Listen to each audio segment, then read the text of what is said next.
Every morning, the countdown begins for the markets with meticulous research and analysis designed to help you capitalize on the trading day. Beaming live from the CNBC-TV18 Motilal Oswal studio.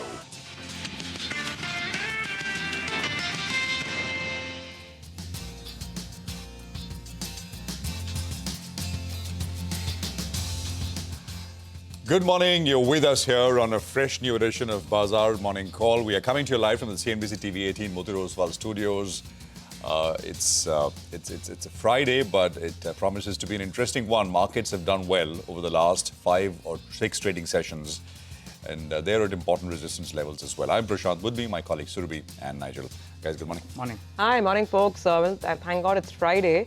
You know, I was just thinking, reading the global headlines overnight, all those conversations in the meetings and the meetings after the meetings of the White House, but the missiles are still flying in Ukraine. So not too much of a positive outcome, at least not yet. That's right. Not good for humanity, not good for the markets as well. And hopefully, end of all wars is something that you're looking at. Economic or non-economic factors at play. But you want these wars to end, right? Absolutely, 100%. But it doesn't look like. I mean, the path to some kind of peace agreement, etc., seems a little thinner now. And we'll tell you why. But let's just take it from the top. It's interesting, right? It's completely flipped. And S&P is down for 5 days in a row now, including yesterday. India is up 6 days in a row. But the point is, S&P was up for 6 days in a row, and India was down for 6 days in a row. So it's just a little ahead, a little behind, and leading, lagging, depending on where you start. That's the kind of price action we are looking at. Now, U.S. equities, S&P down about 0.4, NASDAQ was down about 1/3%. Some data points came through. The S&P Global Manufacturing PMI is now at its highest since 2022. There were some hawkish comments from one of the Fed members. They remain focused on inflation. It's not. We've heard this before. Majority of the Fed July FOMC minutes basically showed that it's inflation over unemployment and labor market at this point in time. And this is interesting as we head into that September meeting. We, by the way, will hear from Fed Chair Jerome Powell because he speaks tonight at the Jackson Hole Symposium. And if you think about it, if you're waiting for a clear, definitive indication tonight about what they will do in September, what's the incentive for them to do it, right? They've got every incentive to kind of sound neutral as they go into the September. So if you're expecting a big Q one way or the other, I don't think that's going to happen. Dollar index was up 0.4%, 98.6 now on the dollar index. And oil prices also, they've been largely over let's just look at the last 6 days, right? +1, -1, but we're back at about $67.5 on oil prices. As we were discussing earlier, there are doubts which seem to be growing with regards to the road to peace, the path to peace between Russia and Ukraine. If you must have read those headlines that Trump has basically pulled himself out of this situation for now, at least for now, by saying that let them negotiate and I necessarily don't have to be a part of it. We don't know if those are reports on the back of some indications that the White House has got that, you want to be in a situation where perhaps there is visibility of success. And if the visibility of success is dimming, we don't know what's going on behind the scenes. But there was this report, the detailed report from Reuters, and this is all sourced basically, but they essentially said that Putin wants Ukraine to give up all of eastern Donbas region, renounce ambitions to join NATO, stay neutral and keep Western troops out of the country. And then he's agreeable to talk peace. This is not new, but the report essentially frames it in the sense that Putin has kind of come back or dropped demands for more territory, but he still wants some. And of course, no NATO, etc., which has been non-negotiable. He's called it a red line, etc. So we'll see.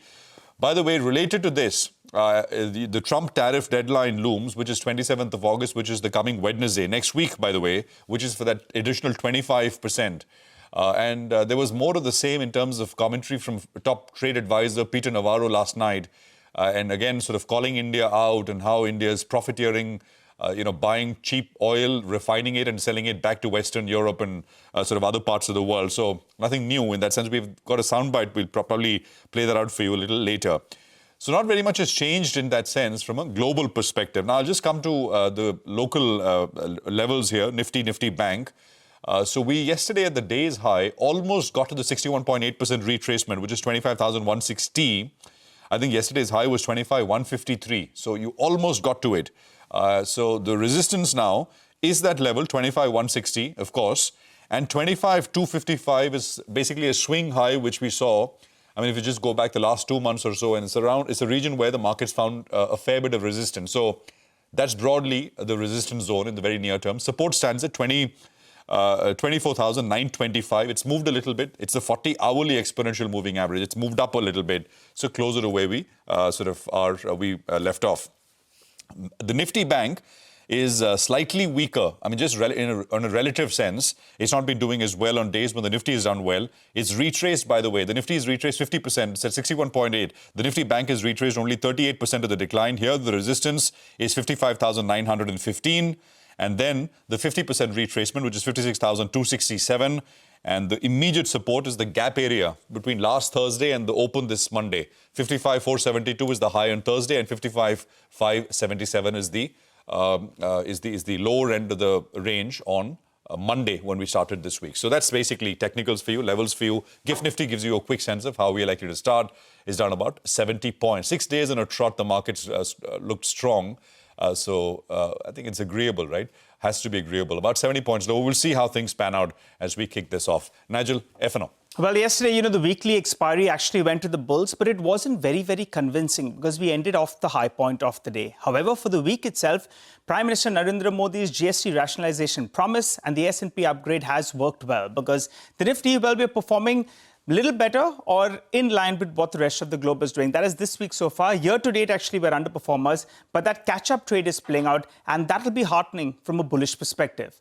But when we're ending higher, it's clearly, signs are visible with regard to the short covering bounce that we are seeing. So even in yesterday's trade, the Nifty, well, there was 5% of open interest that did come down, while the Nifty Bank, only 0.5% was down. So the shorts are still holding on to their positions in the Nifty Bank. So that'll have to do bulk of the heavy lifting from here. And yesterday's trade, tallying with what we saw for the market on the whole, the FIs as well, they covered some short positioning. So the shorts, in percentage terms, continue to remain at around 85.5% or around 90%. But in absolute terms, it's come down.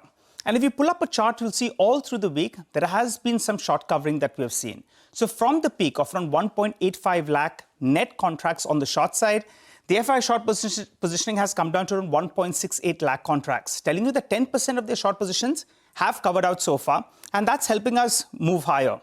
Moving to the options data, 25,100 call. Well, good amount of open interest built up, 25,000 put as well, a fair bit of open interest built up out there. And the premium over here is around 150 rupees on an average for the day.